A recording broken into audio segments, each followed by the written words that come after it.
What's cracking, everyone? Friedemann Findeisen here from Holistic Songwriting, and welcome to the 84th ever live stream for Holistic Songwriting. Welcome, welcome, welcome. So, as you may have already noticed, or maybe not, please let me know if you didn't. Over on the main channel on Holistic Songwriting, I just released a new video for the artist series. This one is a kind of a side project for the artist series, which I'm experimenting with. The idea is to do the top 100 songs from Rolling Stones magazine backwards. So we're starting with number 100 and moving forward towards number 1. So we're going to do the greatest songs of all time and analyze those together, which I think sounds like a fun premise. So far, I haven't gotten very many clicks, and I've gotten a few dislikes, not many. I mean, it's still like a tenth of people have disliked the video so far, which is really not a lot, but it's more than usual. So question goes out to you. What do you think of this idea? Should I keep doing it? I think it could be quite valuable, but of course, it would take away a little bit from doing weekly videos on more recent artists. So let me know what you think of that. I'd just be really interested in your opinion on that kind of thing. So that's pretty much all I wanted to say. I think we can jump pretty much right into the questions. Let me just head on over to Patreon and check that out. Well prepared as I am. Let's see. All right, so here we have the songs and we got the questions. All right. Ready, folks? Let's move on to the questions.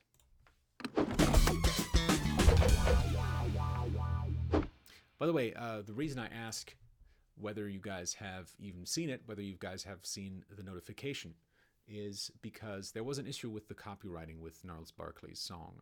So I uploaded it, set it to public, and then it got like reviewed, and they blocked it first, and then I had to appeal, and eventually they took it, they allowed it. And so I wonder, did you guys still get a notification for it? Like as usual, did it pop up in your news feed? Did everything work as usual, or was there a difference this time around because it already had kind of been uploaded and just got released? I just made it public like a week later. That's not typically how I operate, so I wonder if you guys had the exact same experience with the video as usual. Got the notification. Thank you, Beatmaster. That makes things a lot easier for me. Perfect. All right. So let's move on to the questions, finally.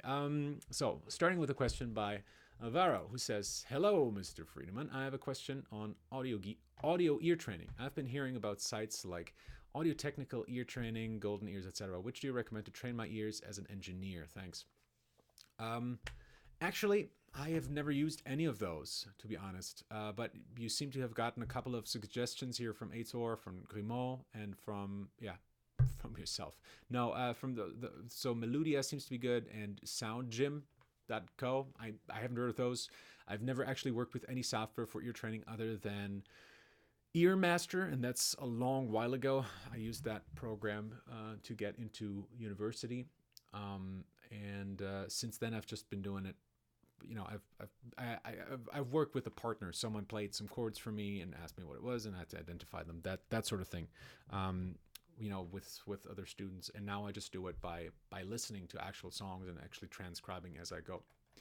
Aitor has a question. Hi, Fried. What are cool techniques aimed to provide the greatest possible amount of intelligibility to the song lyrics? Oh, man. Yeah, this is a good one. This is a really, really excellent question, as always, Aitor. And it's something, man, it's salt in the wound, because it's something I struggle with quite a bit, actually. It's one of the more difficult things, I think, to write a line that walks the line between... Sometimes you want a line that's very rhythmical, that has a lot of syllables, right? But at the same time, you still want it to be intelligible. And what really I think it comes down to is just your singer. If you have someone who's really good at providing a lot of text, like in rappers, for example, usually don't have such a big problem with it. But I've had singers who are more used to singing like R&B and stuff like that, where they have very few words and they stretch out words sometimes over 15 notes. Sometimes, you know, they have these licks or whatever, and so they're not really used to singing really rhythmical lines. I think it's really down to the performance of the individual artists. But yes, there are definitely some things where we can improve flow so that the intelligibility is a little bit better. One thing that I figured out for myself, which I do more now, which I thought was really quite challenging. So, the way I operate is that I start writing a melody line, and then I have to find lyrics for that. So it's a little bit of puzzling action, right? So I already got the rhythm, I already got the pitch. Now I just have to figure out like what words go with those notes. And since I typically write in a very structured manner, typically I'll have, say we have a song where I have exactly 4 lines that are about the same length, or maybe they're exactly the same, right? That usually doesn't happen. Usually there's like a little bit of a change there because I don't want to just repeat the same 4 things. But let's say for the sake of our argument that that's what I have, right? Now, especially if I have something like, so let's say I have some very short lines, right? So maybe I have a rhythm like da-da, da-da, da-da, da-da, right? And I want to write something for that lyrically. That's going to be tricky because I can only use like short stuff like, in the case of System of a Down, wake up, come on, let's go, stuff like that. And let's go obviously doesn't really work there, which you find out immediately once you start singing it. So sing your stuff as well. That's a really, really important tip that goes almost for anything, but for intelligibility times 10 for sure.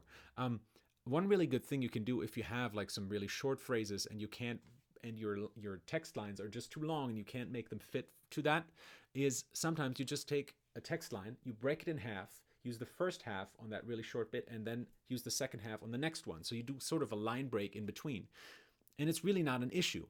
I always used to think like, oh yeah, if you have a melody, then the text line has to be exactly the same length. But that's really not the case. Sometimes you can just really use one long line that spans 2 melodic lines. And that's really helpful with intelligibility too, I've found, is that when you have, yes, I mean, it can sometimes get a little bit difficult depending on how long the pause is between the 2 melodic lines. Sometimes if the pause is too long, then we lose all connection and we stop understanding that the 2 lines belong together, that the lyric, that's one lyric. But generally, instead of having 2 short lines that are like prop full of content, it's sometimes better to just have one longer line that's just split over 2 melodic lines. And that makes it easier to understand because we have less information to deal with. Now, in terms of the actual understanding of the words, I think it really comes down to the performance. I don't think there's really anything that you can do other than just warm up your voice, be really careful with that, and just, sometimes, especially if you have stuff like something that's a little bit more mumbly, like mumble rap or something, you might want to re-record a couple of times until it's just on the edge of like being mumbly enough, but also intelligible, so you can still understand it if that's what you want. I mean, there's styles where that's not even important. So yeah, I think that's pretty much it. I think for slower lyrics, when you don't have that many syllables, it shouldn't be too much of an issue generally. Yeah, I mean, you maybe you're asking about the mixing here. I thought you were probably asking about the songwriting, but now that I've come to think of it, you might be asking about the mixing here.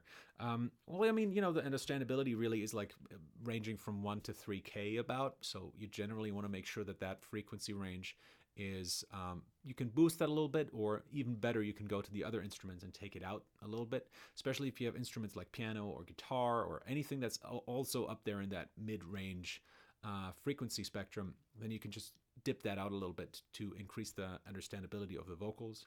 You can, I think that's pretty much the best advice that I could probably give you. All right. Grimaud says, hey, what are the best drum VSTs for you? Alexander says, hi, I'll help you answer this question. I love using Easy Drums. Yeah, Easy Drums, pretty good. My favorite really is Native Instruments Studio Drummer. I've used that one for such a long time. For me, it just strikes the perfect balance between sounding organic and lively and a little bit of trigger in there as well. So it has a nice punch, especially I think the bass drum sounds really great. Love the snare sound. And the cymbals sound all good. There's a lot of flexibility with the cymbals. Like there's a lot of samples. For example, the hi-hat has a lot of different samples for depending on how far it's opened. So if you go higher up the keyboard, you got those samples there. I think that's really great. You can really program some very realistic sounding drums with those. And I just really like it. That's the one I've been using for a really long time, and I never really have tried anything else. I do work often with samples, where it's just samples, especially for something which needs more of a hip hop beat. I'll typically not use VST drums. I'll typically use samples and kind of build my groove out of those little samples.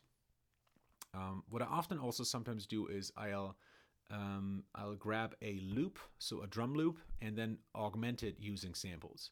So I'll just, because sometimes you have this really cool drum loop that has like this really interesting timing, and I don't want to just copy it, but I just like add, for example, the bass drum here, I want that to be a little bit thicker, or I want it to sound a certain way, so I add that bass drum onto it. And if I really don't want the original performance that much, maybe I just want the hi-hats or the cymbals in general, I can low cut it as well. That's something I experiment with every once in a while. That's also quite fun. Loops are actually really quite great for that kind of thing. I mean, just looking at Gnarls Barkley's Crazy, which has just been released on the main channel, it's cool how they did it. It's just such a simple production, and it sounds fantastic. It's just so great. They had one loop, and they use it for the entirety of the song, and they cut it up at some portions of the song, but that's pretty much it. It's very basic, and it works really, really well. Other VSTs that I have are, I have the one, what's that one called? I haven't used that one, from Ministry of Rock. There was drum samples there. I've used Easy Drummer. I've used Addictive Drums. I've used Big Fucking Drums, BFD, BFD2. So those are pretty much like the biggest ones that I've worked with. And I found some of them are just a little too big, like they're a little bit too hardware intensive. Especially BFD2 was really tricky and really cost me so much CPU that I just ended up not using it for that sole reason. Street Drummer just walks the right line for me. It's hardware light, and it sounds great. I really, really like it, and it's also super cheap, right? But it's just my favorite one. But that's me. Everyone has their favorite drum set. Tyler says, "Hey Friedemann, I have a question for you. How would you suggest learning to write more complex and interesting music?" Okay, I love the idea of incorporating strange time signatures, instruments, and chord progressions into rock music. I've taken college-level theory and composition classes, and I'm a proficient guitarist, but I can't seem to break away from the four-chord pop-punk sound that I've spent most of my teenage years writing in. My musical idols are people like Matt Bellamy, Claudio Sanchez, Coheed and Cambria, and Simon Neil from Biffy Clyro. But when I sit down and try to write a song with the same level of depth, it feels like I'm writing for the sake of complexity rather than focusing on what sounds good. I know that a lot of their amazing sound comes from stellar production, but it still seems like they have some innate understanding of the music language that I simply haven't been able to grasp. This thought process really hinders my progress and causes me to give up on projects before they're finished. I'm curious to know if you've dealt with this and how you recommend overcoming it. Great question. Yeah, I mean, certainly. I'm coming from metal and the heavy scene of rock. That's certainly something I've dealt with quite a bit. I was quite the big Tool fan when I was, a late teenager, let's say. And I was really fascinated by weird time signatures, and I've experimented with that a lot. And then once I got into jazz and listened to, and studied that for 2 years before I quit my studies there. So that goes to show how much I really loved it. I started experimenting with harmony quite a bit. So there's a couple of, there's so many things that you can do. There's so many ways to get inspired and to start something like this. Typically, you got to make sure that you start it helps to start your compositions with this in mind, that you want to do something a little bit crazy with harmony or with rhythm, right? It's really difficult to start a section and then say oh, by the way, I want this to be 5/8, or I want this to have a really weird chord in it. With chords, it's a little bit easier. Time signatures is fairly tricky, I think. Well, it's also possible. Yeah. Anyways, let's start at the beginning. So one way, for example, with Muse, right? It's different for all these bands because every band does their own little thing and they all have their own sound. But for Muse, for example, the way I would start, and actually, for the Kano Head record, I wrote an intro that originally sounded very, very much like Muse, and it sounded so much like Muse that I went back and changed it, and now it's completely different. And the way I approached that was because I wanted to have something that's epic and that builds up to the first song. And to me, Muse has exactly that. It has that epic kind of rock sound, right? It has that anthemic kind of sound. The way I did it was I really focused solely on voice leading. So just checking. Volume is a bit quiet here. That's actually what I was checking just now. How's the volume now? Is that better? Please let me know in the chat. Right, so where was I? So for all of this Muse stuff, if you want because they're using these weird chords, these augmented chords, and then sliding that, and whatever. Okay, perfect, good. The way I would handle that is just start with any chord, and then just move one or two voices stepwise, and by that I mean chromatically, to something else, right? And then take that chord and move that somewhere else. But with the voicing, so you have 3 notes, right? With those 3 notes, you always ever get to move just one note. And that will lead you to some really interesting chords. And it's a really weird way of looking at harmony, because you're not looking at it from a theoretical perspective, but really just from like, how can I move these 3 voices to create a new sound by just moving 1 or 2 chromatically, right? So that's one way of doing that, and that's how I actually wrote that intro.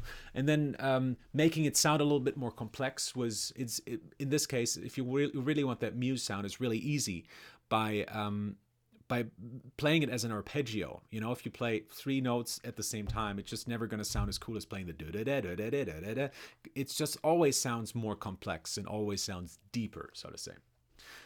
As for rhythm is really quite challenging to wrap your head around. I think I talked about it like 2 or 3 episodes ago. I think it was on the live on the other channel on the main channel. I think I did that on the live stream there, if I'm not mistaken. If anyone here cares to correct me, feel free to do so. But the way to write complex rhythms, to write in complex meters, in odd meters, is to hear them in groups of 4 instead of hearing them in groups of 1. Because if you're hearing a 5/4 or 5/8 just as 5 beats, you're doing it wrong. Because the way you're hearing a 4/4 is always in groups of 4. If you're writing a 4/4 section, a section that is in 4/4, you're always hearing it in groups of 4 or 8 or even 16 bars. But if we're starting writing in odd meters, typically we tend to focus on 1 bar at a time because it's so difficult and we can't wrap our head around it. The easiest way to get out of that is just to remember that at the end, what we want is a 4 bar, 8 bar, 16 bar section. So that's really important for that kind of thing. Also, what sometimes helps is for that kind of thing, same thing as with the voice leading, but then on a rhythmical level, is to really go step by step. So having something where, so you start with a simple groove and then you just add on to it and you just don't stop kind of doing that. You know what I mean? So you have like a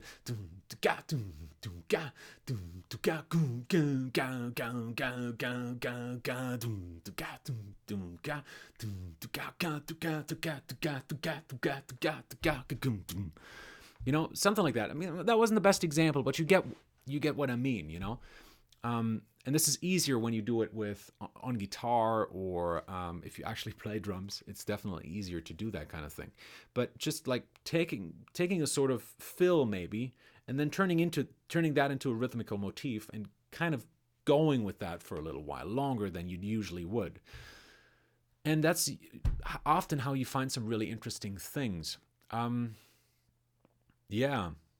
So that's it for now. It's a huge question. I mean, there's so much stuff I could talk about, and it's a really great question.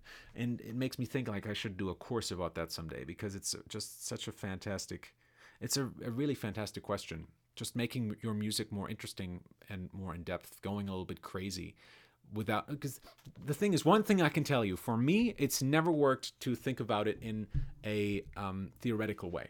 That's never worked for me.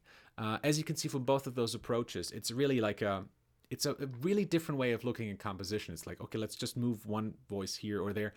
I'm not thinking, oh, the chord progression now is I'm moving to an augmented chord, so that's like a 5 to this chord, and now I got to do this. I never think about it in that way, because I really think that that's going to kill your composition. And if you analyze Bellamy or these other people that you're talking about, their chord progressions often really don't make sense. They're only using them for their emotional quality and for their voice leading and those kind of things. So really stop thinking about the music theory and just start focusing on sound and saying like, hey, how can I, like, sit with your piano or your guitar and start just moving these voices around and see like what happens, and just go with it for a while. Great question. If you want to ask a follow-up question in a future video, please feel free to do so. I think it's a great question and there's so much to talk about here. All right. Grimaud says, do you mix your album yourself? Used to mix my songs by myself until 1 year ago to gain time, but I struggle to find an engineer who gets my artistic direction, and a mistake in the choice could cost a lot of money. Meanwhile, you have plugins like Isotope that can do a great job for the home studio. Studio owner. I don't mix my album myself. I have someone doing that for me. And I'm super happy with the results that I've gotten so far. I've only gotten 2 instrumentals. It's 12 tracks, the whole thing. No, so I don't mix my tracks myself, and here's why. First of all, I've sat with these tracks for over 8 months now, and I'm really happy with them. I really love every single one of them. But I also know that if I exposed myself to them more now, if I had to put in 2 more months of mixing or maybe more, then I also know I'd grow really tired of them. I don't want that for my songs. Like, I want to feel really happy with my songs. If I ever should go out to perform them, which I'm not planning to at the moment, I really want to feel the fire still, and I really don't want to think about, like, I don't want to associate too much studio time with them. I want to associate the fun time I had playing, coming up with melodies with the songs. So there's that emotional aspect for me, which is really quite big. There's a practical aspect where I don't think I could do a good enough job, and I want the thing to sound freaking great. I know I'm a good producer. I know I can record stuff really well, and I think I've done that. I think the recordings for this album are just exactly the way I wanted them. They're a little bit rough, but that's exactly what I wanted with this record. The third part is, I think having a second pair of ears can just really, really amplify your product, like tenfold, and in this case, for rock music, since it's a alternative metal record, it wasn't so difficult to find someone who fitted my needs, because there's more of an accepted sound there than for pop music. I think pop music, it's really tricky to find someone who can do this kind of thing, because we're always dealing with different synthesizers, we're dealing with different sounds with every pop song, whereas with rock music, it's the same 5 sounds essentially, right? We have rhythm guitar, lead guitar, bass, drums, and vocals. It's always those instruments, sometimes piano or strings or whatever, like out of the can typically. So it's very predictable, and people get really, really, really crazy good at manipulating those 5 sounds. And so in the metal scene, for me, it was much easier to find someone who was able to make that sound that I love so much. And in my case, I pretty much knew from the beginning that I didn't want to mix it myself. I think at the beginning I had like a moment where I was like, this is going to be all me. Let's make an album that just showcases exactly what I can do at this point in time, so I can look back at it in 10 years and say like, hey, this is what I could do 10 years ago, and now listen to what I can do now. But I think pretty quickly I moved away from that and said like, hey, you know what? I think I want to bring someone else in. And when I heard this band, Vexies, which I'm a huge fan of, and I got in touch with them, I bought some merch off of them. They were really friendly, and I asked them like, hey, by the way, how did you achieve that sound? Because I'm working on a record myself right now. And they wrote back, were super friendly, and I was like, you know what? Why don't I just let this guy mix my stuff as well? And it was just like a match made in heaven. It wasn't something, I wasn't actively looking for a mixer. It just came to me, sort of, it just made sense to me. And judging by the 2 mixes that I've gotten so far, that was a very, very good decision. I'm super, super happy with it. And our first talk that we had, our first Skype session, because he's over in the States, went extremely well. And I was like very confident that he could do it. And when I heard the first mixes, I was like, yes, exactly. That's exactly what I wanted. And, it feels like we're speaking the same language. And there was just a really good vibe between the 2 of us. He had also seen some of my videos. So he'd known me for a while already without knowing that I was the guy who emailed him about the merch. So there was that. There was an instant connection because we both listened to music on a probably similar level. And yeah, it was just, it jazzed really well, really, really quickly. And that is something I'm really looking for. I'm looking for a connection with someone. And he, recommended a couple of bands to me, all of which I liked. I recommended a couple of bands to him, all of which he liked. And it was just immediately like we both understood each other musically. We understood where we wanted to go. He said a couple of things that were exactly what I wanted to hear. He said, like, hey, the thing is, first of all, one of the things he said was, and this is a really good sign, obviously, is he said, like, hey, this is, every once in a while you get a project that you're really excited about. And all I'm going to say is, I'm going to put a lot more time into this than you're paying me for. So those were his lines. And I mean, obviously it could be bullshit. He could be just, selling his stuff, whatever. But it didn't come across that way. And since we have such similar tastes in music, that felt just really good, And that's something I'm looking for. I'm looking for people who are genuinely excited about working on my stuff. And there a couple of years ago was a thing of going to a big mixer, so you had their name on the album. I don't think that's such a big issue anymore. I'm just really happy to go to someone who's a little bit smaller. I mean, Rival Sounds isn't huge by any means, I don't think, at least not that I know of. But I'm just really happy that I went with him because he's just like, he's in love with the album, and that's exactly what I was looking for. So, yeah. So, long story short, I really do believe in finding a mixing engineer because I think at some point it's time to like pass your project on to someone else and let them do their thing with it. I think the more hands that work on a project, as long as everyone is on the same page, and this is my second point, that's always a good thing. Always improves your songs. So, there you go. Great question. Alex says, "Hi Friedemann, I have questions for you." By the way, my mom always says I shouldn't scratch my nose so much, but I have like a beard hair that's poking up my nose and it's itching me. I'm not a cokehead as my mom says so lovingly. "Hi Friedemann, I have questions for you. Do you know any song where all sections are the same melody from start till end, like Hallelujah? And what are your opinions about songs like that? What message the songwriter wants to give the listener? Thanks." There's a bunch of those songs.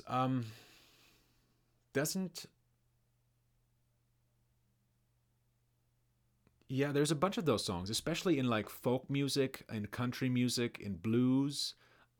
There's a lot of that. Rap, obviously, is kind of the same thing. Where the structure is really A, or maybe A1, A2, A3, A4. So tiny changes, but pretty much the same thing. I'm fine with that. I think it's, everything has its place in music. And I think there's some songs where this kind of works. I personally don't write in that style because I think it's very, very challenging to do that well. It's very challenging because it puts a lot of focus on the vocal performance, puts a lot of focus on the lyrics. And it really, it's a really a lyric heavy kind of structure like that. It works the best for me when I'm really trying to focus on lyrics. And the only time when I really repeat music a lot is when I write raps, honestly, or when I write folk music. So, yeah, so it definitely works. It has its place in music. I don't really have a problem with it. I think what's important about it is that the underlying groove and the underlying, here it is again, that beard hair, the underlying groove is strong and that the general flow of the music is good. I'm just thinking right now of an example, Tina Diko's Other Side, but that sort of has a kind of chorus. But yeah, there's tons of examples for this kind of thing. But the song that I mentioned is Tina Diko, Dico, Other Side. Big fan of Tina's. I think she's a great lyricist and great singer as well. Underappreciated. Not a lot of people know about her. I think she's really quite good. It's sometimes a little too country for me. But it's good. She's really great. Love it. What message the songwriter wants to give the listener? It really depends. I think the message the songwriter gives is pay attention to the lyrics. Like listen up. If you really change every section up, that's saying, hey, look at this composition that I've made. If you repeat the music, then what changes? Well, it's typically the lyrics. So it puts the focus back on the lyrics. And then whatever the songwriter wants to say is going to be there. Does that make sense? All right. Hallelujah is a great example for that, by the way, because, the lyrics are everything in Hallelujah. It's obviously the beautiful melody as well, but there you go. Nico says, in the book How Music Really Works, its author, Wayne Chase, states that music doesn't evolve, that a classic song will forever be a classic, and that such songs can be easily translated to other genres without losing their innate greatness. He's definitely a fan of older stuff, Dylan and Beatles. What's your take on this? Does it apply to present-day songs also? Oh man, I've asked myself this question a number of times, and I'm really not sure. I think there definitely are songs. There's definitely some Beatles songs that you could take. I mean, listen. There's certainly some older Beatles songs which you could take, reproduce with a fresher sound, shall we say, and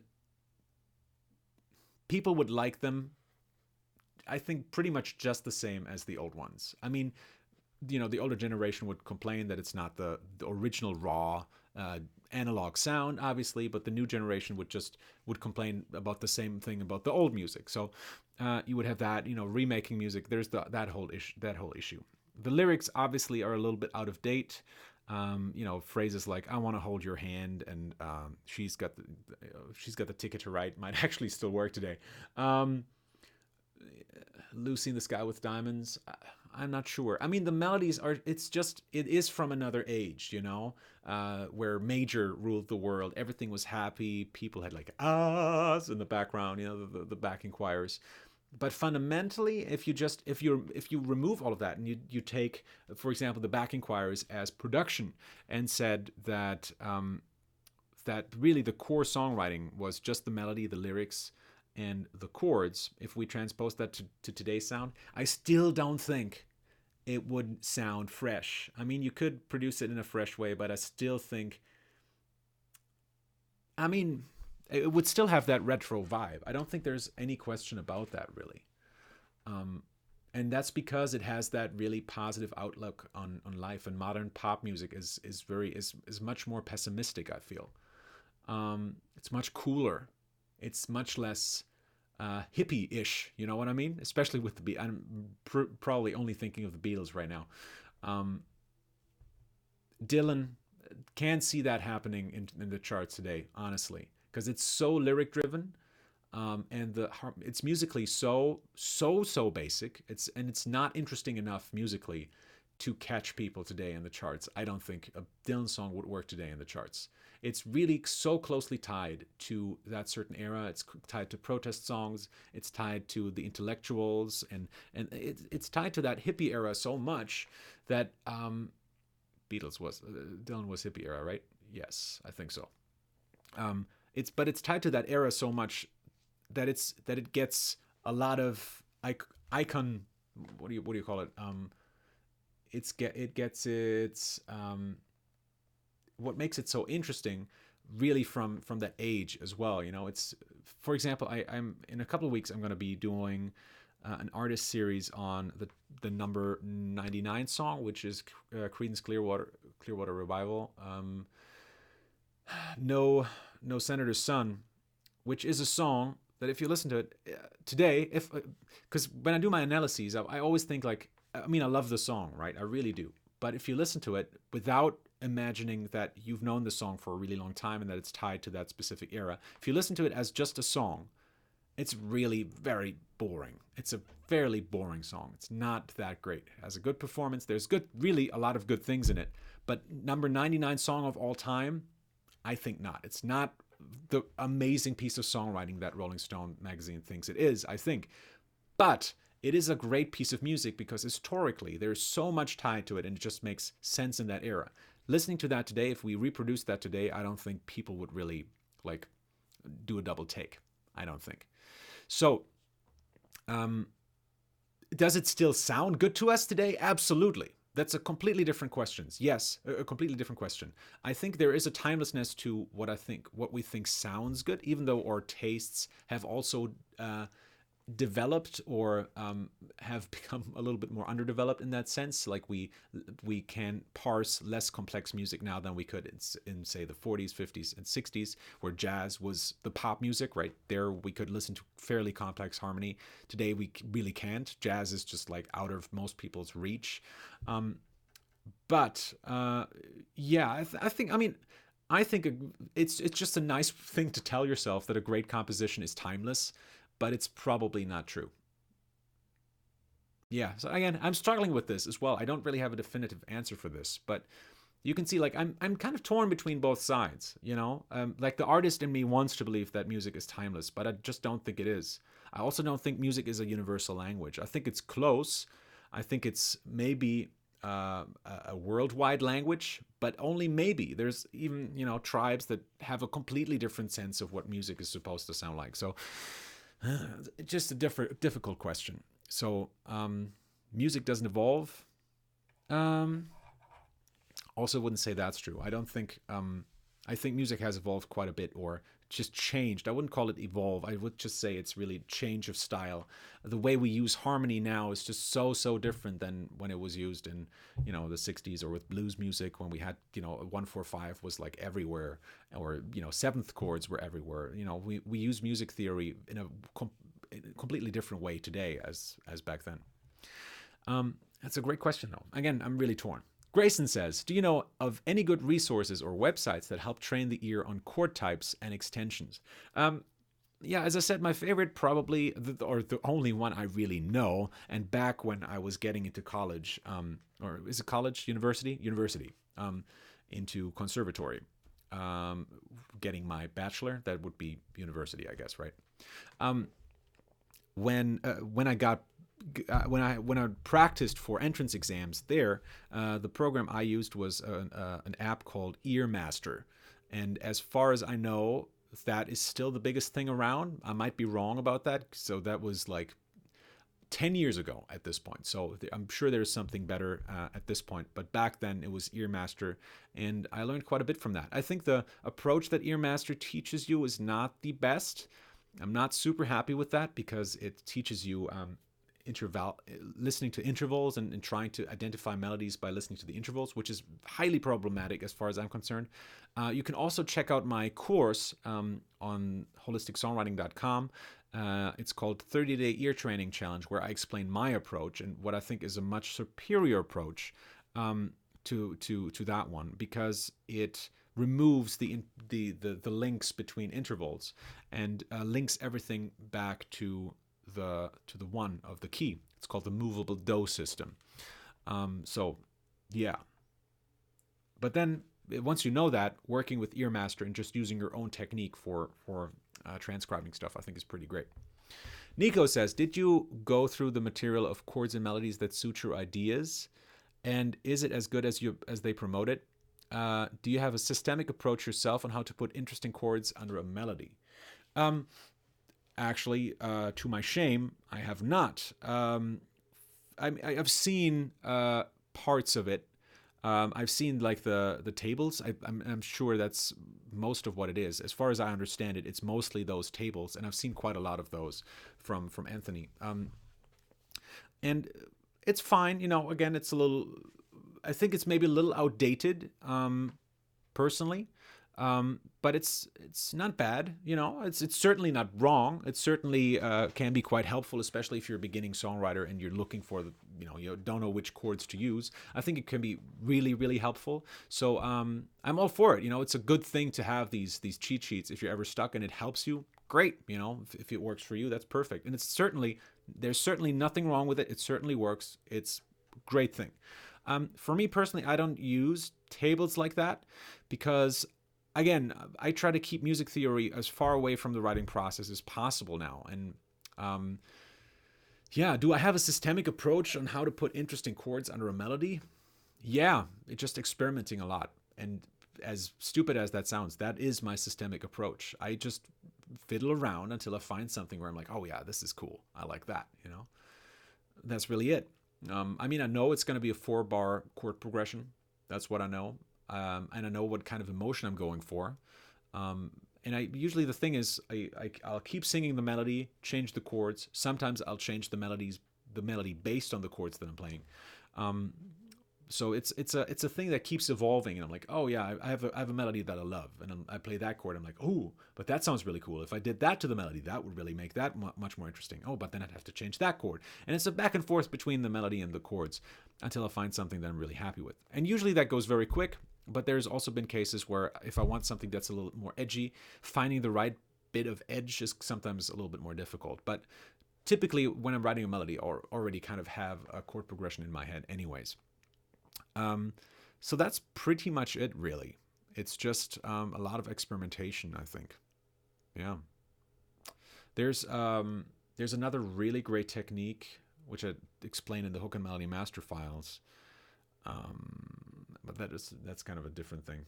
That's more about writing a jazzy melody. It's a kind of a different topic. Yeah. So, I mean, as far as like finding chords for your melodies go, I think the charts that Anthony uses are great and certainly very helpful. If you need a little bit of guidance, if you need a little bit of help, yeah. But personally, I'm just browsing around. I'm trying to find the right emotion, and I think you can't find emotion by looking at a bunch of charts personally. But again, for beginners, absolutely, why not? It's a great thing. So, all right, let's check out the live chat and see if anything's going on here. Oh, yep, Tyler, approving your message. Thank you for the recommend.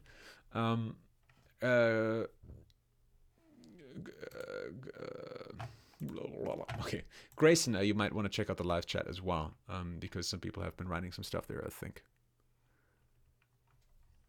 All right. Oh, Beatmaster also suggests battery from Native Instruments for drums. Yeah, I know.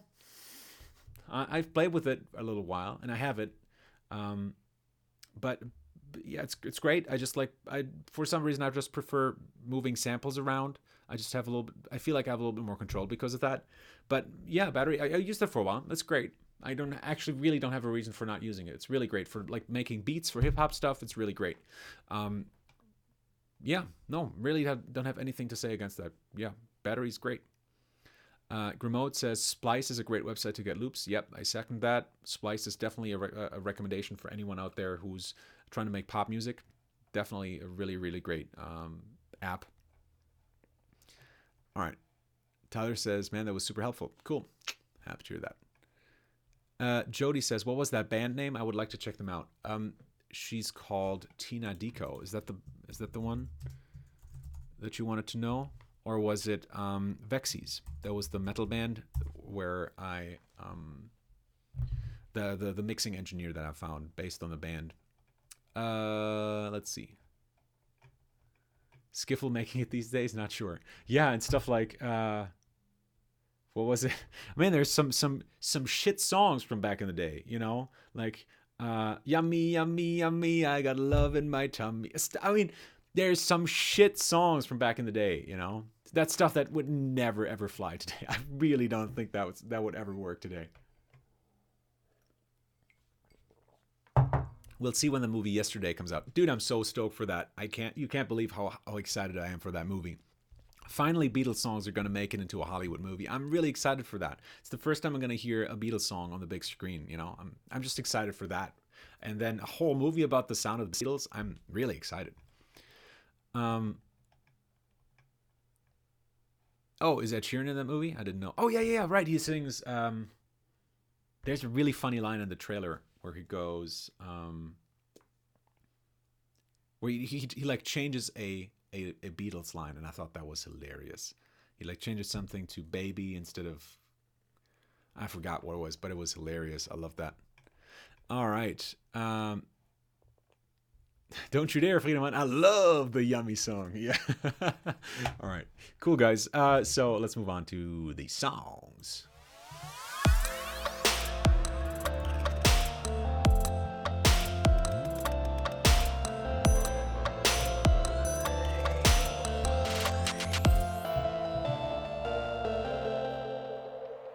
Welcome back. All right, jazz hands. Here we go. Alex says, hey, I showed you this track a month ago and you gave me a lot of good feedback. You liked this track the least out of all my music, so I reworked based on your feedback. You told me that it didn't have a structure, lacked melody, and sounded robotic. Oh, that sounds like I was really harsh to you. I'm sorry. I reworked it as much as I could by cutting it and adding a new melody. Can you tell me if I went in the right direction and if you're feeling it? Thanks. All right, let's check it out. By the way, you're not making music for me. You're making music for yourself. If you love your track, just keep it, obviously. I feel like I shouldn't have to say that. It's just my opinion. I'm a subjective guy, obviously, so as we all are. So, don't trust. I'm not the last order of things, so to say. But thank you very much for taking my feedback into consideration. And, I'm excited to listen for it. Let's check it out.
It's definitely way more cleaned up, for sure.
This is really nice. This works really well.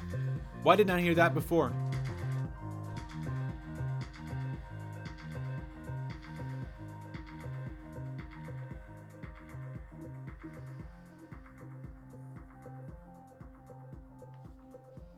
Why didn't I hear that before?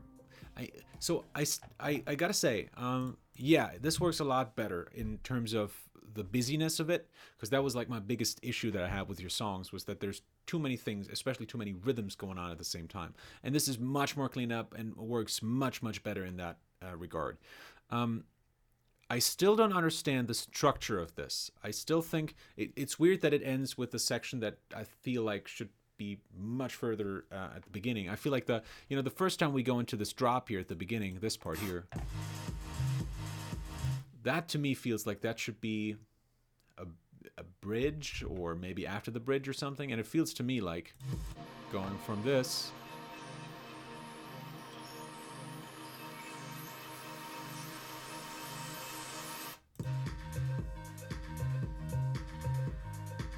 it feels like it should go to that, in my opinion, because this has less hype than this section right here at the beginning, right? This feels really huge because of all the there at the top of the frequency spectrum, because of all the noise. It feels really hype, whereas the ending just has a nice slow, low burning energy, And I feel like the song shouldn't go to its first energy peak so quickly. I feel like we have to be introduced to the characters a little bit more before we can go into an action scene, if you know what I mean. In other words, I think we need to stay at the lower energy level a little bit longer before we can get to that point. And I think it would make more sense to build up to a moment like this, like the one with the with all the noise, by first going to a chorus which is a little bit more low energy, like a little bit lower in hype, like that last section over here with this one.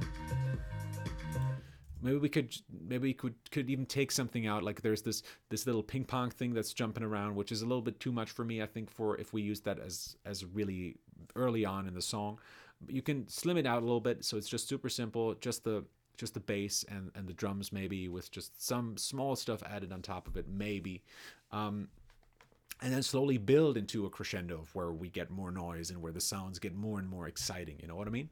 So in terms of the structure, no, it doesn't make more sense to me. I think it's better. It's telling more of a story. It's just that it feels the story is a little reversed still.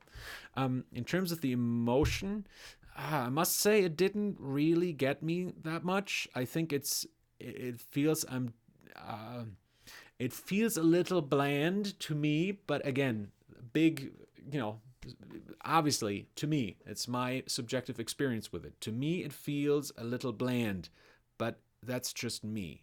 To someone else, it might hit that right sweet spot, But for me, it felt I wasn't invested in it emotionally too much. And this is not the type of music where you want a huge amount of investment emotionally. This is not music that you write to make people cry. It's music to provide a nice, chilled background for them to dance to. I understand that, but it's not. Yes, it's something to dance to, but not much more than that for me. So it doesn't really give me all that much else, I think. But again, that's me, so take that with a big, huge grain of salt. Like it's going to be a huge grain of salt, which you have to hold like this. I'm weird sometimes. All right. Okay.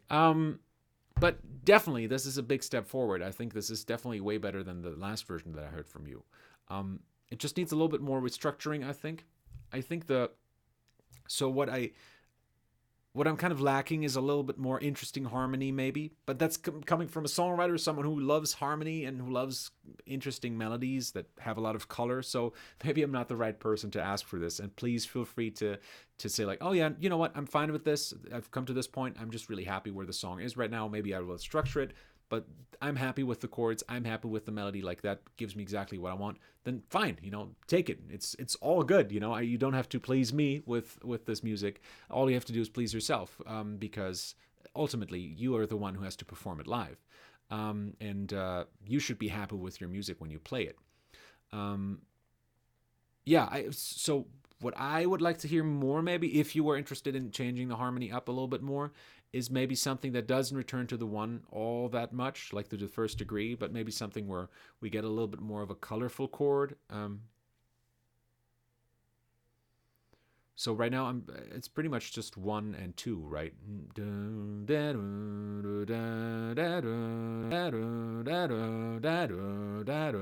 Which is not a very interesting chord progression. Personally, I think so. I think a more interesting chord progression would be something where we go to... I just don't like the 2 all that much. I think it's probably a preference of mine not to use the 2 in songs. I think the 3 is a much darker, much more interesting chord if you want to use a minor chord, or the 6 is just a prettier chord than the 2. The 2 just, I don't know, the Dorian sound, I don't really like that sound personally.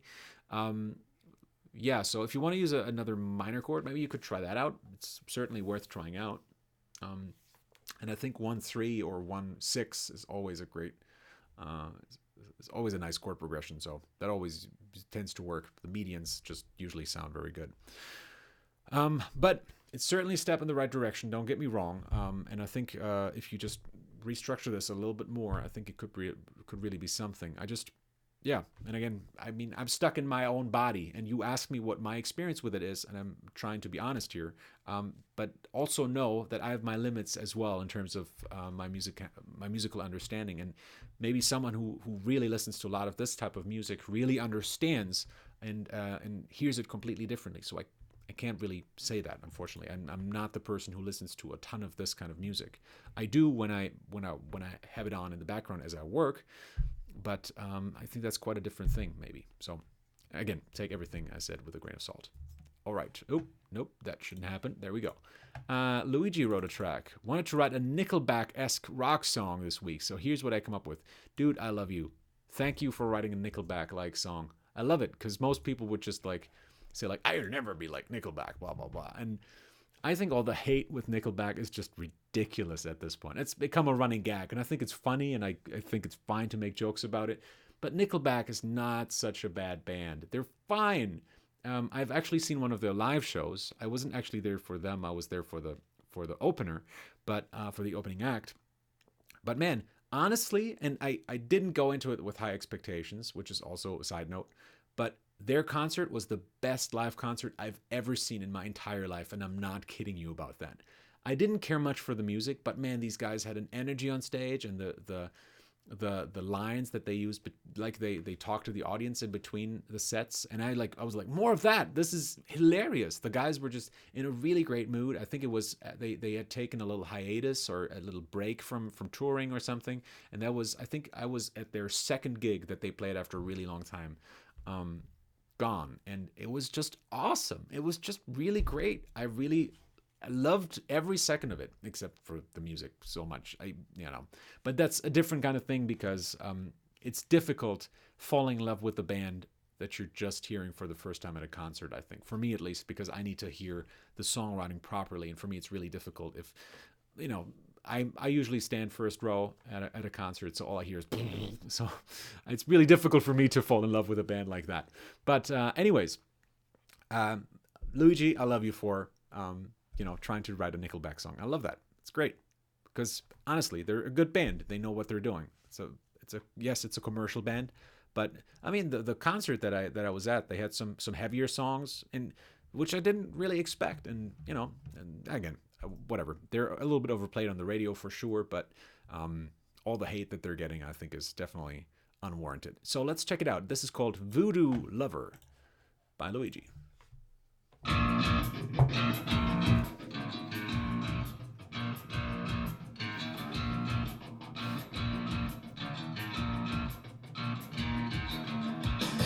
She's looking for some action, seen her bedroom eyes. Is she too hot to handle? All right, I have to listen to this again. Sorry, I was just expecting a completely different beat.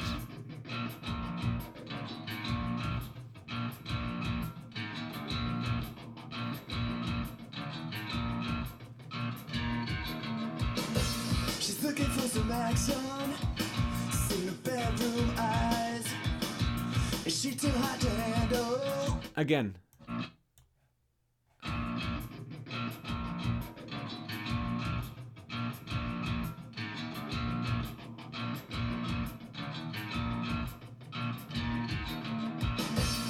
Looking for some action. Fuck, man, this is so difficult.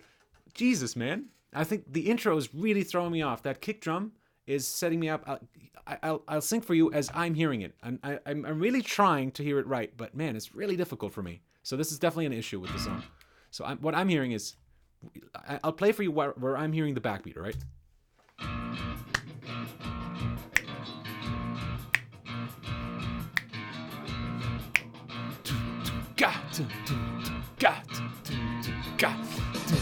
She's looking for some action. Seen her bedroom eyes. Is she too hot to handle?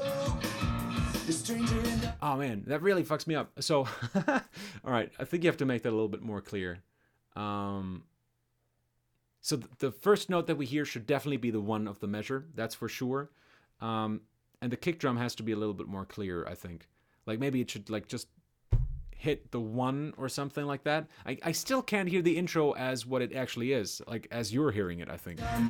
Seen her bedroom eyes.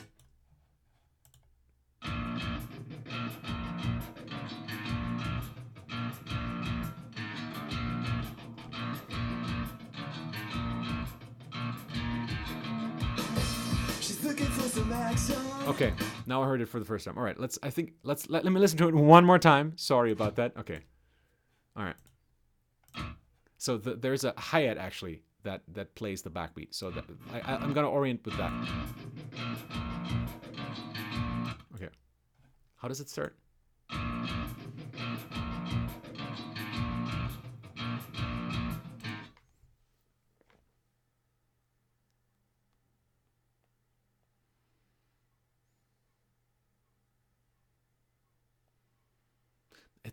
Is it the timing? Because the riff seems fine.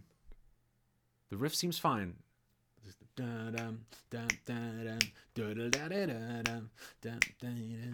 What is it?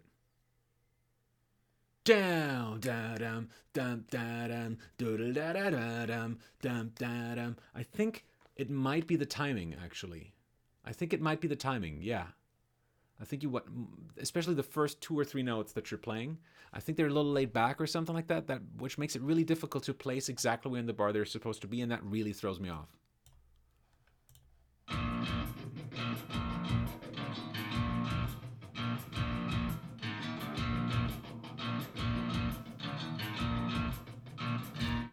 Oh, and it's also not a 4/4, is it?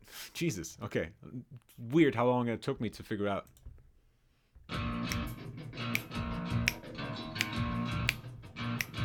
Yeah, okay. So that threw me off for sure.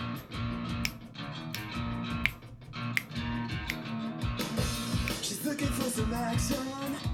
Seen her bedroom eyes. Is she too hot to handle? The stranger in the night. I feel him shadow dancing. Her body mess with mine. Her touch is like an angel. I'm losing sense of time. She wants the key to heaven between her ruby lips. The mood is getting nasty. The nights get gently slips. She's a foodie, flowing with the breeze, moving under clever realities. She's a foodie, going with the flow. I love her like no other. Never let her go. No.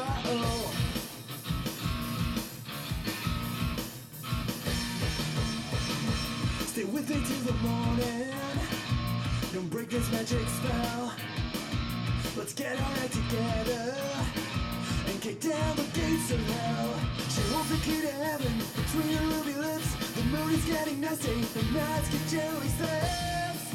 She's a fruity lover, flowing with the breeze, moving under cover moralities. She's a food lover, going with the flow. I love her like no other. Never let her go. No.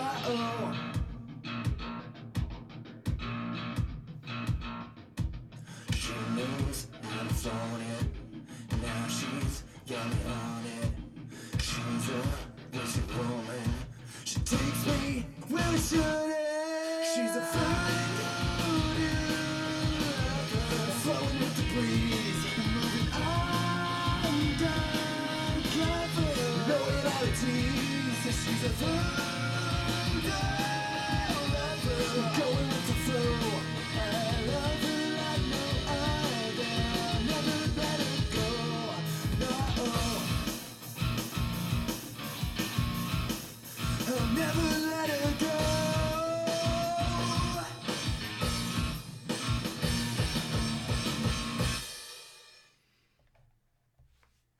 Cool. Great. Love it. Yeah, the songwriting here really works. I think the end. I think the end was a little weird. I was a little surprised by, because I like that you're using the hits and that you have an outro. Thank you so much for that. And it's a great outro for sure. And I love that you're going to halftime. That's all great, but it feels a little weird.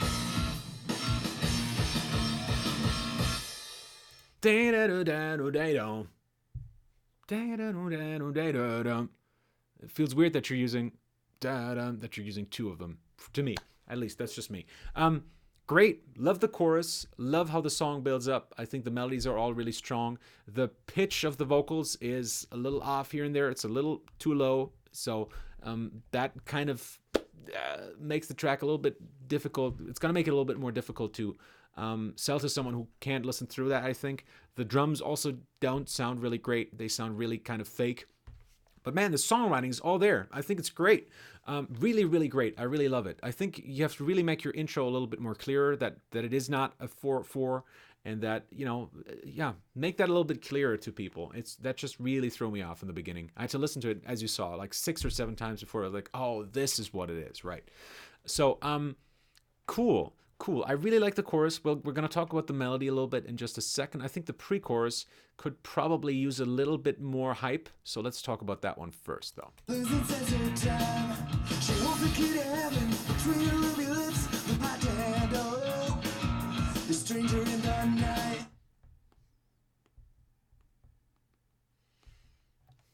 I think you could probably even do a hi-hat, a groove on this, just on the snare.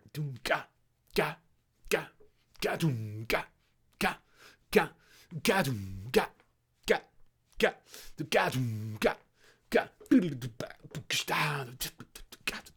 and then go to the hi-hat, right? I think that would probably be stronger. And I don't really have an issue with the pre-chorus here, actually. I think it was more the second pre-chorus.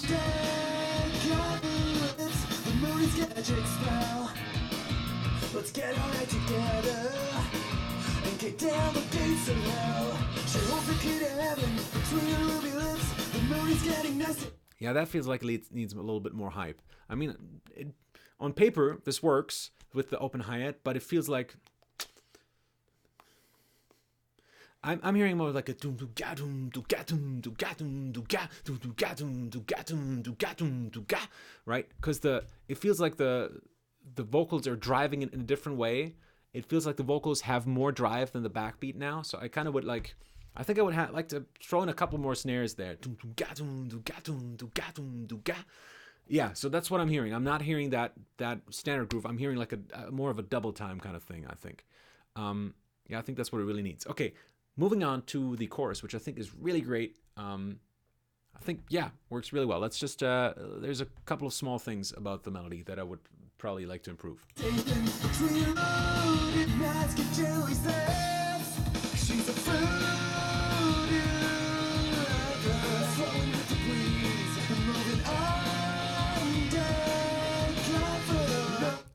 The second line, I would just really honestly just repeat the first line in terms of melody.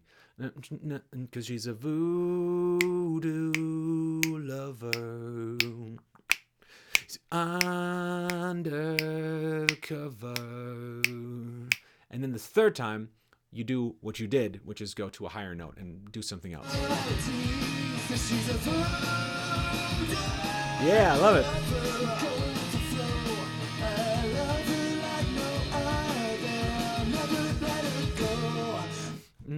And I really like that you're going to a different chord here. A lover like no other, never let you go.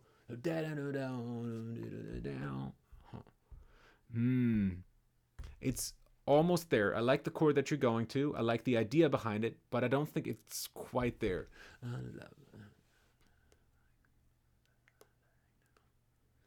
So I feel like the lover has one syllable too many. Like if it was a love with no other, I never let you go, and then you go back into it, that would already work better because it kind of picks up a little bit more of that voodoo lover, a love like no other. Those work better together, and it's just a feel thing. I feel like those two fit together better than a lover like no other. It feels like it's too much of a different rhythm, and it doesn't come naturally from that first rhythm. Yeah, and the other thing that I wanted to mention about the chorus is those kind of responses. So it's a call and response kind of thing. The responses, I don't think. I mean, it's a really great idea, and it's a great idea to put in some responses. I'm just not sure whether they're the right ones quite yet.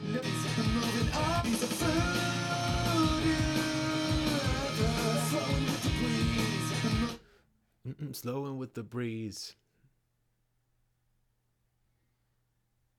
I think they should probably not end on the one. I think you probably want to build a little bit more tension with them, because right now you have voodoo lover ending on the one, and now having the response should kind of like keep the tension going. You want that to drive us forward. You want the tension to keep going there. So you voodoo lover, get down, take down, voodoo lover, down, voodoo lover, down. Something like that. You know what I mean? Like something that just has a lot more drive. Down. Even something that can overlap a little bit. And also in terms of the production, I really would make sure that you pan it differently. So for example, because you're a voodoo lover is on the sides, and then voodoo lover, so you kind of play with that a little bit more. Call and response typically lends itself really well to that kind of thing where you go out, in, do that kind of thing more. And then you also, if you have overlaps with the lyrics, then it's totally no problem because you're hearing them in different places of the mix, and then that really takes care of itself. Other than that, bridge works really well. I'm really happy with this.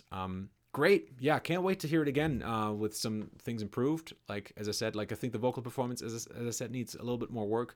But I love how you're hitting that high note in the chorus. I think that's just a really nice moment. And overall, just great song. Really, really nice work. Cool, man. Okay, so that was Voodoo Lover by Luigi. Let's move on to Jody Peterson with the following comment. And I should grab some water first. Give me a second.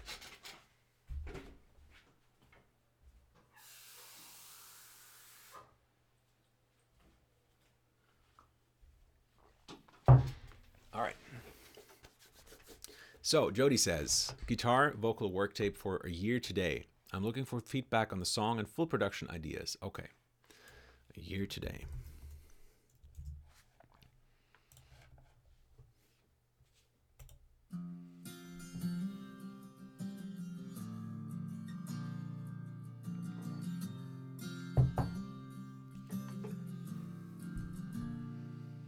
It's not a birthday or holiday. It's not a time to celebrate. You don't circle the date on the calendar. You don't count down the days.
It's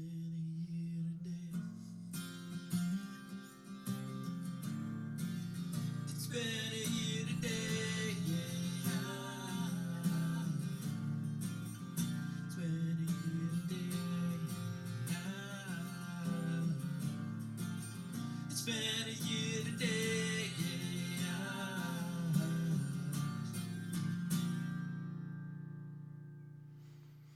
yeah.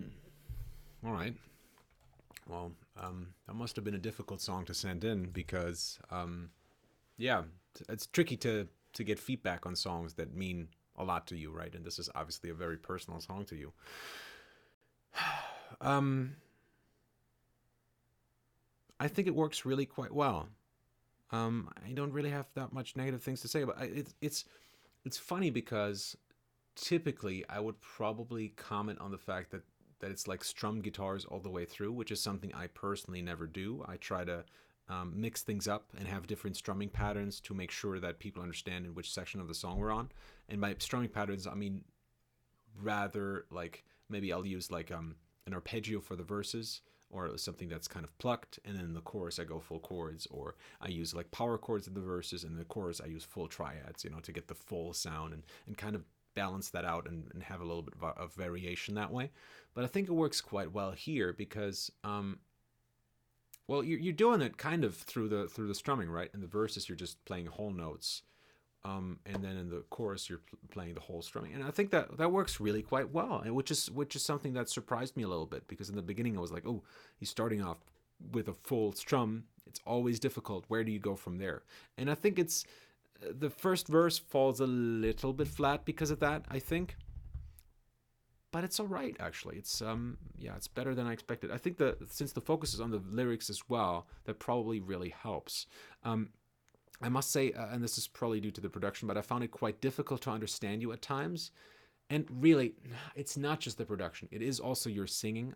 One of the best things I can recommend for you for the final production is that you take some more singing lessons to work on your vocals. So that, because right now I'm just hearing a lot of consonants, but I'm not hearing real singing. You know what I mean? Like I don't hear a full voice. And I would like a little bit more of that, honestly. Like, I think that's what the song needs. It's just a full, open, honest, authentic kind of vocal sound. And I think the best thing you can do, because the guitar is fine, I think the song is good. I think the best thing you can do before you go into the studio is take a couple more vocal lessons, and you can really make progress really quickly if you want to. Like for the Kano Head record, I took some more singing lessons, and practicing every day for 45 minutes, doing that for 2 weeks, you can really, really improve your singing in a very short amount of time, really. And I really did. Like, listening to my first recordings that I did for the demos and listening to them now is, a night and day kind of difference. It's really a big freaking deal. So I really recommend you do that. And if this song means so as much to you as I think it does, I think you want to do it justice and perform it perfectly, right? And so I think taking vocal lessons is probably the best thing you can do about that.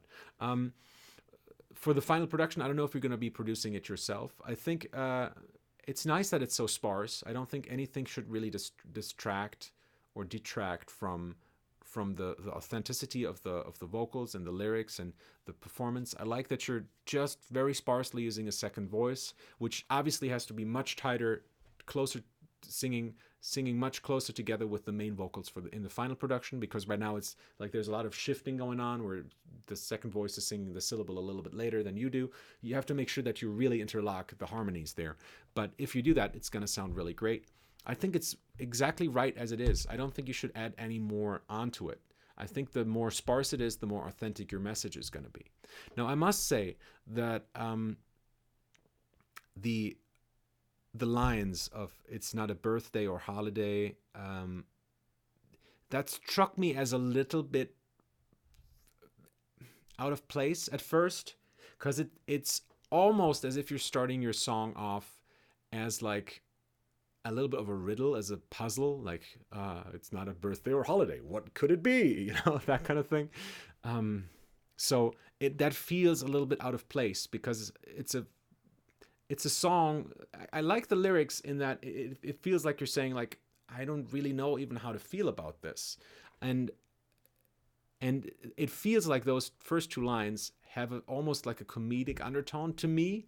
It feels like, it's the puzzle of it all. It seems like, can you guess what the word is, So that kind of threw me off a little bit. Now, at first I thought, oh, this is maybe going to be something a little bit funnier than I thought it was going to be. Because at first, like a year today, it sounds like, oh, something terrible happened probably. And then that kind of threw me off, and it kind of drives the song, I think, in a different emotional direction a little bit. But the second time I heard it, I was able to make out the rest of the lyrics and saying, like, it's not something you circle on your calendar, and I don't even know how to deal with this. I think if you turned that around, if you said first, like, it's not something you circle on your calendar, it's not a birthday, it's not a holiday, I don't know how to deal with it. I think that way it works. If you just change up the sentence, it's a very different sentence to say a man is bitten by a dog and a dog bites a man. It's a very different sentence by just changing around the syntax, basically. And I think if you did that here, I think it would be stronger, and I think it wouldn't have the almost like a comedic undertone that I'm sure you don't want in this. Or maybe you do. I don't know. Maybe you're saying, like, this is life. This is how it is. I don't know. It could be that is part of it. For me, I don't think that worked so well. I think if you change that around, if you started off with the circling it on your calendar, if that is the idea, if you set that up in your listener's mind, and then go over to, so it's not a birthday, I don't know what to do with this, then I think it's more clear, and it loses those comedic or those unfortunately funny undertones, I think. But yeah, otherwise really good. I like the harmonies. I like how sparse it is. I like the arrangement. I like the lyrics. Otherwise, as I said, I really think you should take a couple more vocal lessons to have a little bit more of a fuller voice, so we can just hear you a little bit better. It's also an intelligibility thing, where, again, mostly with those consonants. And also work on your timing a little bit more. There's some parts where just the timing is a little bit off, and the vocals mostly. I'm talking about that mostly. But again, I really like it. It's a good song. Digging it. Thanks for sending it in, man. I appreciate the guts. I know this probably took guts sending this one in. All right. Moving on to a song by Alvaro. So this is the Rhythm Challenge. I took the time to work on bass lines, as you said. All right, let's check it out. Is it called Cookies? KX WAP. All right. Let's check this one out.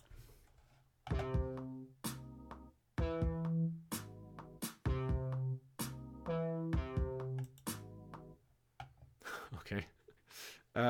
Well, it sounds like it comes from like all sorts of different keys, man. I don't know what to tell you.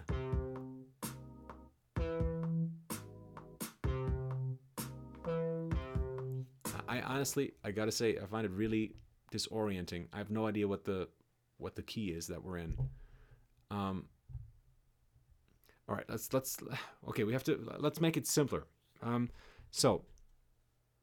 Honestly, it sounds to me like you're not just using the white keys. To me, it sounds like you're using some black keys here as well. Last time I think I said just use the black keys, but no white keys. You have to make a decision. Either use only black keys or only white keys. Using only the black keys is probably the easier thing to do. Okay, what we're going to do is you're going to play you do that same thing, do that same exercise where you have chords in the right hand, like the ones that don't, like those, The bass is going to play the E flat. So on your keyboard, that's where hopefully you know what the E flat is. Otherwise, you can just look it up on a graph online. The keyboard is going to play the E flat and say the D flat. So those two notes, and maybe the B flat. So you have three notes to play with.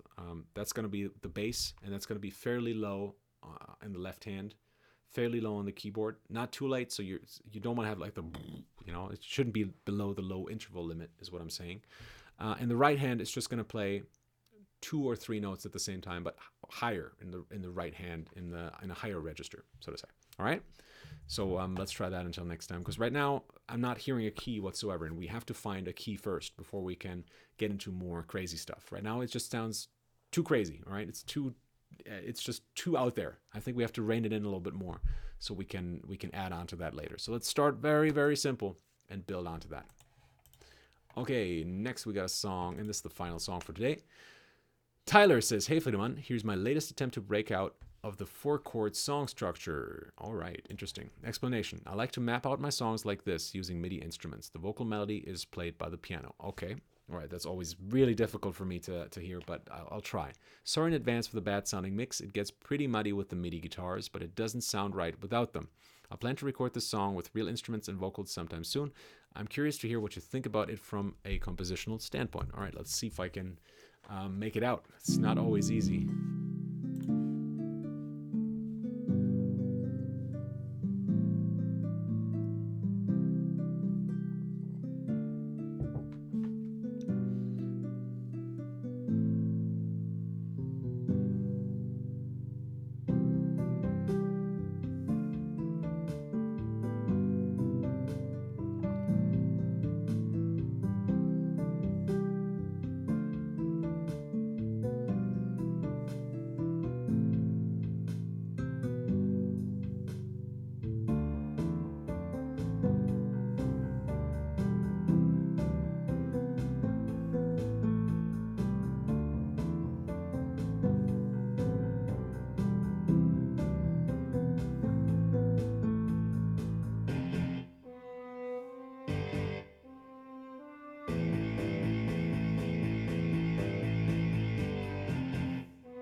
Okay, yeah. It is a little hard to hear exactly what this is going to sound like, especially because with MIDI guitars, you don't get different velocities. And so instead of having like a we get like ba ba ba ba ba ba ba ba, you know, and it's sometimes hard like to hear what it's really going to sound like because performance can change so much about these kind of songs. And I would encourage you, I mean, it's great to work with MIDI in the beginning, and that's how I actually learned how to write songs, is with MIDI in Guitar Pro 4 back then, and then Guitar Pro 5 came out. And so, yeah, that's the app the program that I learned writing songs with. because it just gave you a really clear overview over your song. The thing is, I started to make songs that sounded great in Guitar Pro that didn't work so well live. And eventually I had to reconfigure and start working with the DAW and start recording my own stuff. And that really has changed the way I write songs, and I think for the better. But it's good that I started off in Guitar Pro because it really taught me arrangement. It taught me like not to overload my tracks and stuff like that. So working with MIDI has its ups and downs for sure. And you're probably using some kind of notation software like Sibelius or Finale for this. I'm not sure. It sounds like you probably are. Okay, so in terms of the composition, it's both good and bad. There's some quite nice things, even though again it's hard to hear because of the MIDI orchestration, unfortunately. I think the way the guitar comes in with the strings is quite cool. I think it builds nicely. I think the energy curve of this works quite well. Again, can't say how it's going to sound when it's properly performed with a live band or an orchestra. But right now it seems fine. That part of it seems fine. There's some bits in it where harmonically it doesn't make so much sense. So the chord progression that I hear you're using in the beginning is, what was it again? I think you're going, was it something? It's 1 something 5 6. I think, is it 1 4 5 6? What was it again?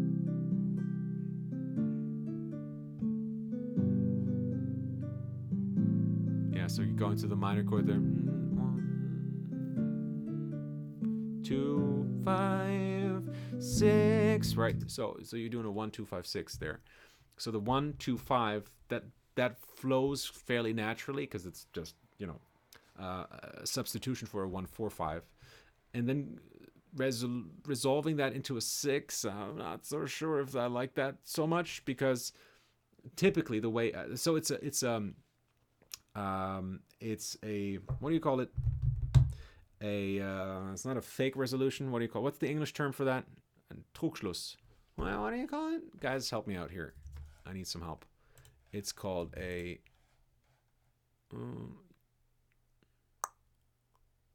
Oh, should have increased the volume. Sorry, didn't see that.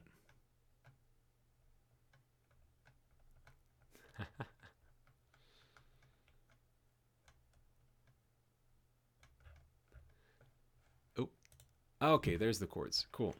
So yeah, C sus2, then we go to D minor sus2, yeah, then we go to G, and then A minor, right? Okay, that's the verse pattern, right? So, I mean, I don't really care about the C sus2 because you're not really playing a C suspended chord. Essentially, you're just playing a C, changing the melody up a little bit.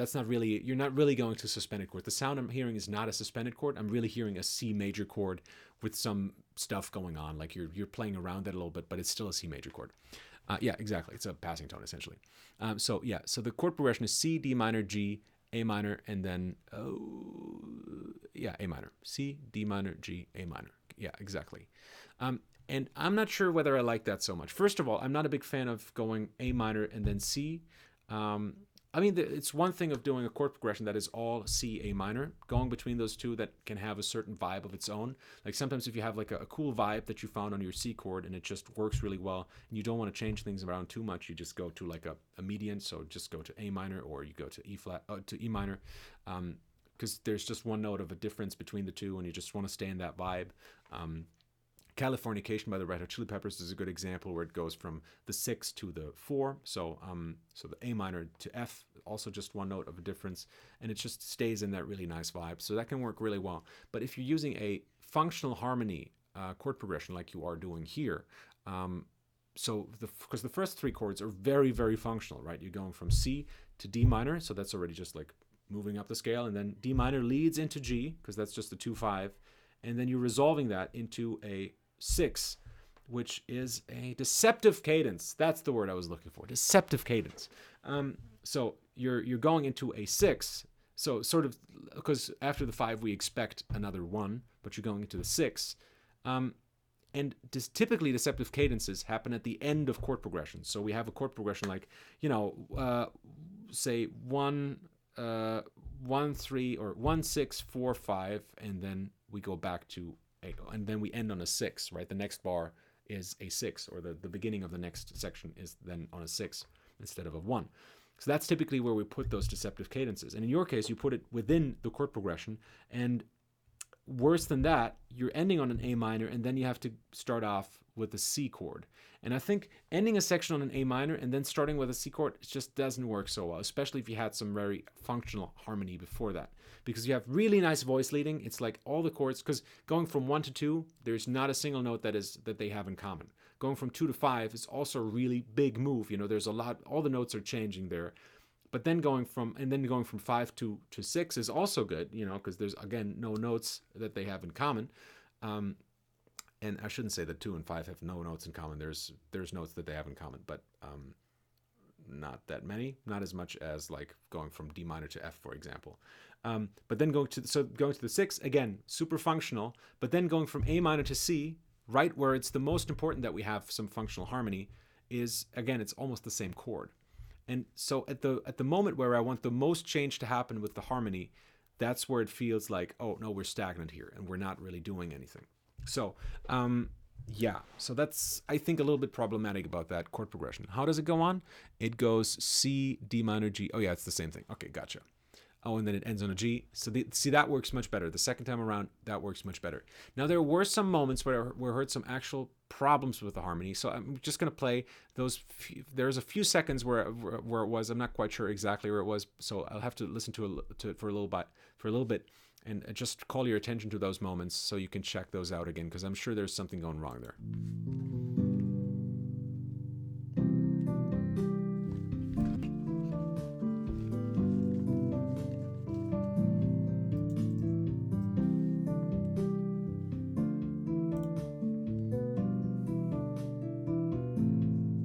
Yeah. Okay, so what's going on here? So we're hearing an A minor, and I'm hearing an F in the melody. Yeah, so that's really challenging. The harmony technically what you're playing here is a 13 over an A minor chord, and essentially what that turns the chord into an F chord, right? So how do I explain that best? So, okay, so we have an A minor. That's A, C, and E, right? That's the notes of the chord. And now you're playing an F in the melody. First of all, it's an avoid note because it's just a half step away from the E, right? But if you see it as a note of a chord, then we could redefine the A minor chord as an A minor flat 13, which is not great. Again, 13 is an avoid note. The flat 13 is an avoid note in a minor chord. But we could redefine it, I guess, as an F major 7, but that's a big stretch. So that note I would be very careful with. Change the note of your singing melody to something else. That definitely doesn't work. And then there was one other moment. Let's check out where that was.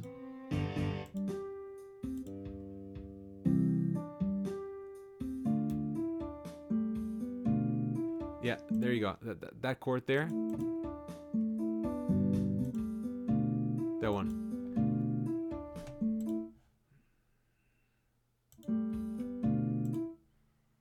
Yeah, that just doesn't sound right. It sounds like either it's a low interval limit thing, or there's a little bit too much tension in that chord. It just doesn't sit right.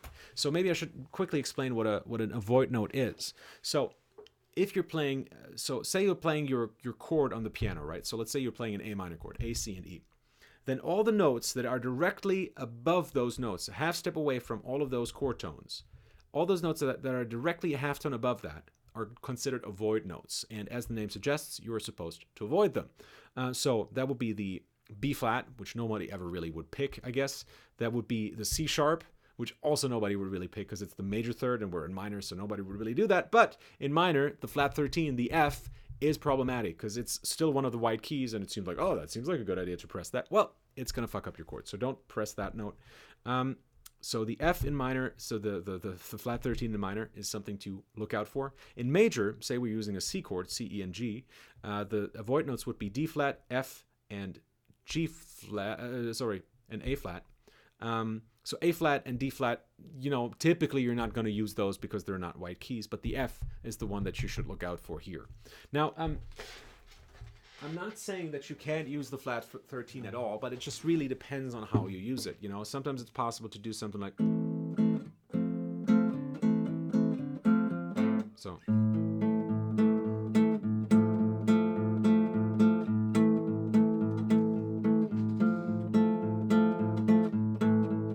that can sound really nice, but in that case, I'm not playing the 5th and the flat 13 at the same time.